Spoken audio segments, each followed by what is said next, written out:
এক গ্রামে ছিল এক গরু, নাম ছিল তার ধবল। ধবল ছিল সাদা রঙের, শান্ত স্বভাবের আর খুবই পরিশ্রমী। সকাল হতেই ধবল প্রস্তুত হয়ে যেত। জমিতে চাষ করতে করতে কখনো ক্লান্তি আসত না তার। গরমে, বৃষ্টিতে, কাদায় কোনো কিছুতেই সে পিছিয়ে যেত না। গ্রামে আরও অনেক গরু ছিল, কিন্তু তারা ধবলের মতো পরিশ্রম করত না। তারা বলতো, তুই এত কাজ করিস কেন? বিশ্রাম কর, চাচা তোকে চালাকি করে ব্যবহার করছে। কিন্তু ধবল শান্তভাবে বলতো, চাচা আমাকে ভালোবাসেন, সঠিক সময়ে খাওয়ান, বিশ্রাম দেন। আমি তার উপকার করি, উনিও আমার যত্ন নেন। পরিশ্রম করলে মানুষ আর গরুও সম্মান পায়। একদিন হঠাৎ করে চাচা গুরুতর অসুস্থ হয়ে পড়লেন। পরিবারের সবার মন খারাপ।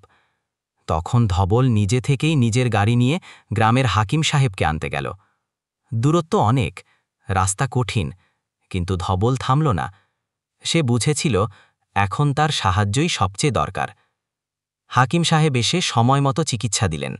চাচা সুস্থ হয়ে উঠলেন। সবার চোখে পানি। কোনো মানুষ নয়, এক গরু তাদের এই বিপদে রক্ষা করল।